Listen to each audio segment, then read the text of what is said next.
Oh, it's been a while, YouTube. Today we are gonna start working on the truck.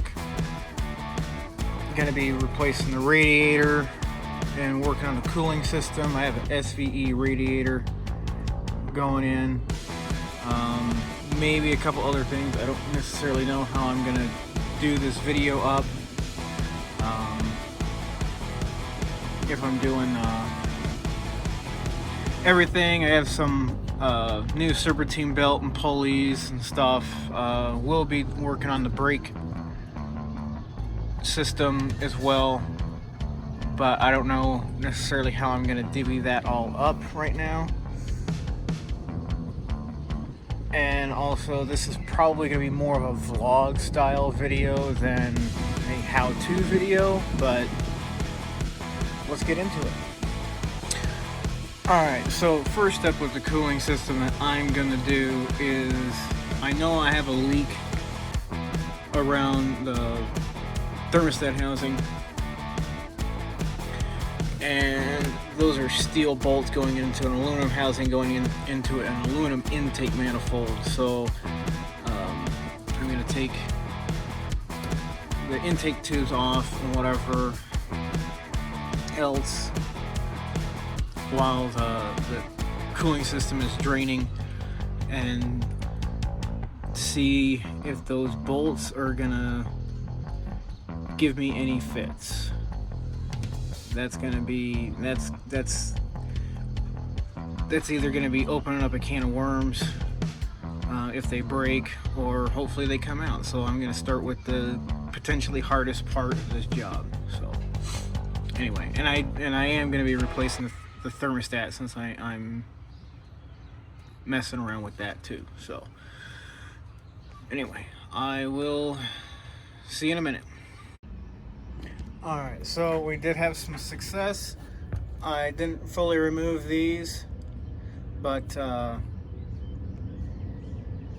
they did both turn, so I'm taking that as this is going to be a smooth process. So anyway, now's the time to start taking stuff apart. Take off the jacking rod here, take off the air snorkel, shroud, transmission lines, hoses, all that stuff. And yeah, and since I'm doing that, probably the serpentine belt too. So yeah. So the success, we did get these two bolts out successfully, clean it up, this mating surface. I will say this has been replaced before. I don't really like how that looks, and it was covered and smothered in RTV and stuff, but gonna see. I might have to replace this cheap aftermarket replacement part. Anyway, see you in a little bit. So we got the thermostat housing back on, new thermostat. Wanted to do that first, give the time for the RTV to clear a little bit. Yeah, so hopefully that works. We won't know till we get to put back together whether or not it leaks. So now on to removing the radiator. Most challenging part is going to be the transmission cooler lines here and then also down there. Got the radiator out. Side note, being an Illinois truck, my core support mounts are still pretty good. These guys, you're going to want to take out these guys. Typically, new radiators don't come with these, including the SVE radiator that I got. This, I believe, is the original radiator out of this 1995 truck as well. Get yourself some heat. A couple of seconds of heat, quick spray with PB Blaster. Gets those guys right out so you don't mess up your transmission cooler lines, and you can get these adapter fittings out. Alright, let's carry on. So this is the radiator I have going into the truck from Special Vehicle Equipment, LMR. If you're a Mustang guy, you know those places pretty well. It's for a Lightning. Now, this is not a Lightning, this is a normal F150. People with a F150 V8, the inline sixes are different radiator. 5 liter, 5.8. I think even the 460. If your truck has the towing package, which means basically the dual core radiator, thicker radiator. If you have a radiator and it's only about that thick, you're gonna need different fan shroud and all that stuff.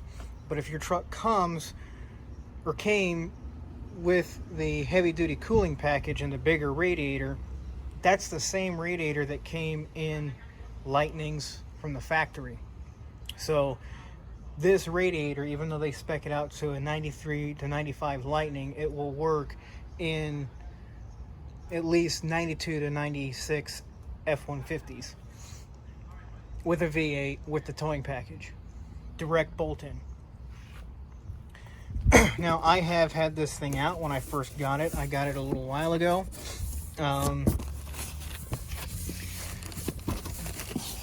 We'll see it when I pull it out, but this is basically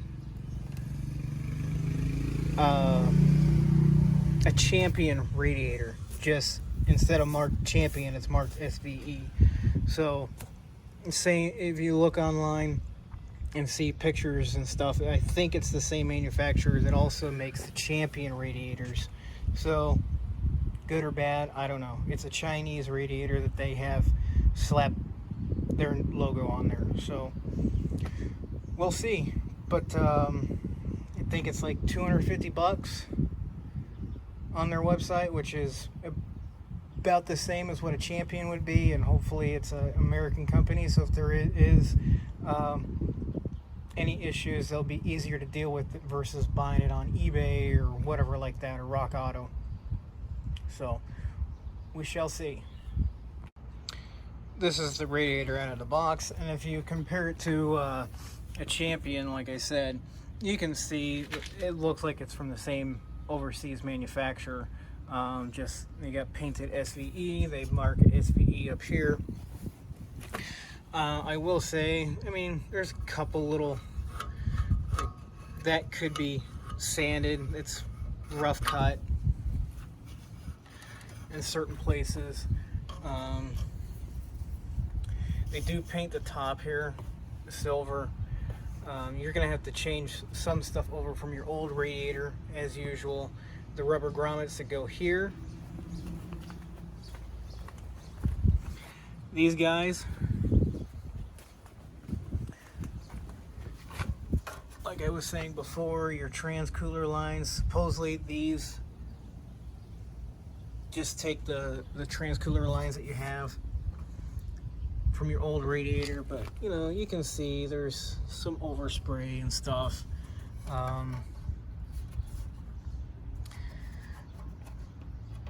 But we'll see. The one thing that I will say, I don't know if I'll be able to use my factory cap. Possibly I will. But SVE ships these radiators with a 1.1 bar, or I think 16 pounds. 16-pound radiator cap. These trucks from the factory had a 0.9 bar, so if you can find one of these that's a 0.9 bar, or a 13-pound radiator cap, that's the pressure that these trucks were designed for. So I don't know if I'm going to use that radiator cap. I don't want to overstress the other parts of the cooling system. Maybe if I was replacing absolutely everything, heater core, all of it, but we'll see. Oh, another thing you're gonna have to change over these little clips. These go on the bottom down here, and these are for the fan shroud, where the fan shroud connects on the bottom. It just slides in. You're gonna have to change these clips over to the new radiator. So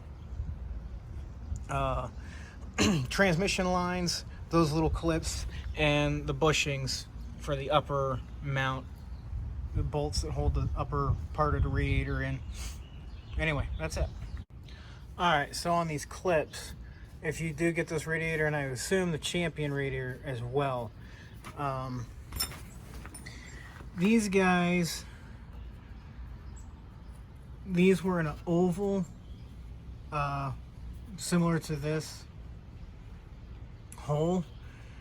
Now on the factory radiator, they're actually square, and luckily this is aluminum, so it's pretty easy to take a file and actually square this hole out.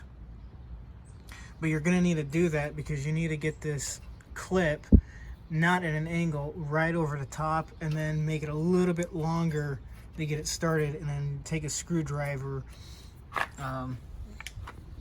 take a flat blade, and just stick it in there and work it down. The factory, or the way these radiators come, you can't get it in there, and this is possibly a little bit thicker than the factory radiator as well, so causes for a tough time unless you actually file that oval hole out to a rectangle like the factory radiator. So upward and onward. Alright, we're getting there. Radiator is installed. Got the transmission lines on. Now, a couple of things, and I don't remember how it looked with the old one, but there is some space in between the shroud and a radiator. I'm not too sure about.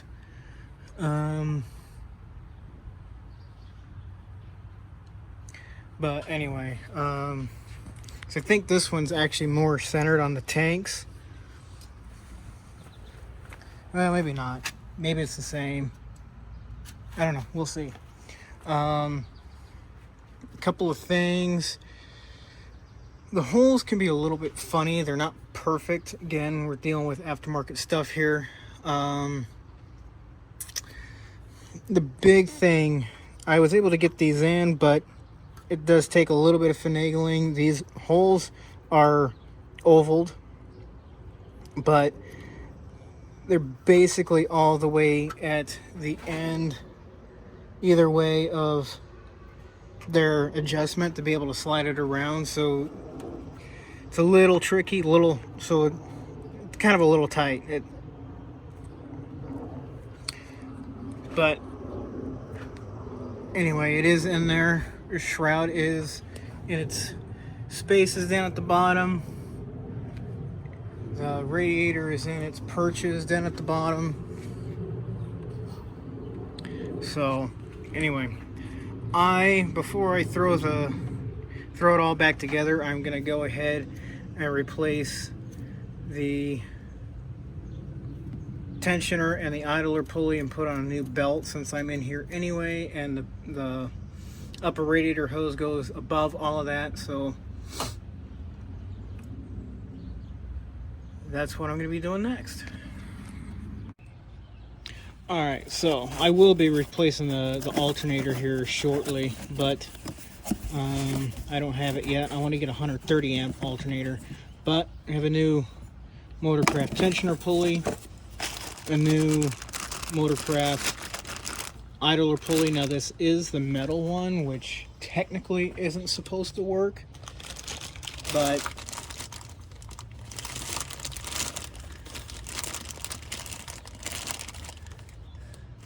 and might not, I'm not too sure. It does actually seem a little bit bigger, but we're gonna see. A lot of people say that they put them on and it's been just fine. So if I can, I would prefer to run metal, but if I can't, I just have to get a plastic one. Now, I got this off of Rock Auto, the Continental Elite Poly V belt. Now supposedly these are out of production, but what these are, luckily I scored it, is this is actually the Goodyear Gatorback belt. And if you actually look on the belt itself, it still says Goodyear Gatorback and still the same part numbers. Continental bought out Goodyear's belts, and supposedly they quit making these, but I scored this off of Rock Auto. When did I buy this stuff? Early this year in the winter, January, February, something like that. So, hey, glad I scored a Gatorback. If you're looking at doing this too, both of these are going to take a T50. T50 here and T50 there. Alright, got the new pulley on. This is a bigger idler pulley, but I did bump it with the starter and it seems like the belt is alright. Fine, we'll finally know once I actually do start it. New serpentine belts on there, new belt, and I put the upper radiator hose on. Now, something I will say about the upper radiator hose on these trucks with the V8. I see all the time people have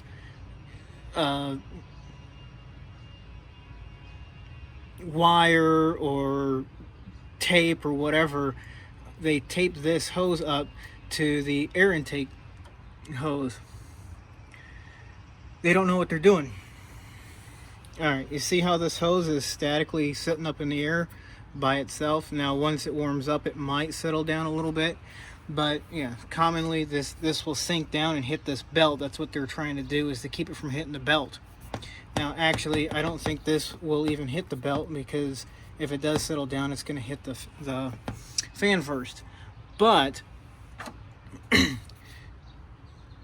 what you can do instead of putting that tape on there is, once you put the hose on the inlet and outlet, give this thing a twist, and it's gonna torque this whole thing up. Once you twist it, it's gonna, you'll see it naturally want to lift up. So don't just slide them on there and have it sit on there. If it's hitting something, twist it a little bit and it'll torque itself up. Anyway, I just wanted to throw that in there real quick. Well, just as a test run with no water in it yet, it has been holding about 10 psi of pressure for 5-10 minutes now. So without really a drop in pressure, so I think we're good. I think it's about time to throw some coolant in here and see what happens. Get you one of these kits. They're like 25 bucks at the auto parts store. Lyle is the brand of this one. There's Macco, and Mac also has the same exact thing on the trucks, but Lyle is the cheapest at the auto parts store. Comes with a bunch of different accessories for the different radiators and caps and stuff. But it's fantastic because you can put the adapter that you need, fill it up, you can cap it off once, or you can fill it up, let it burp without it over spilling, cap it off, and put it back in the coolant jug when you're done. Pretty fantastic. Now we just gotta burp out the system and hopefully we'll be good to go. Like I said, you can add some with this. As soon as it's burped and you fill it up and it doesn't want to go down anymore, you burp the system, you can literally just plug it off like that and then go put it back in your jug. I love tools that make your life easier.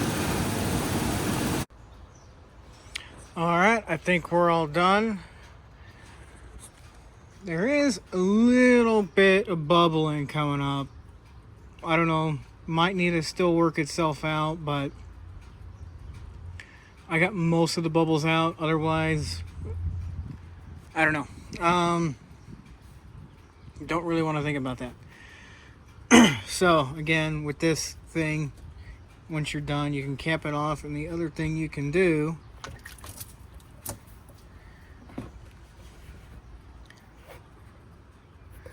is you can dump it off right in here.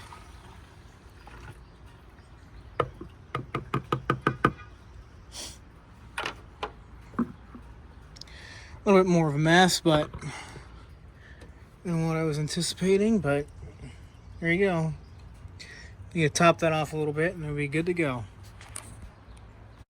And oh yeah, instead of trying to do it one-handed, let it cool down a little bit, because I put the thing back in there and she's actually still coming up with coolant a little bit. So avoid that mess that I just did doing it one-handed over to here, and just let it cool down a little bit.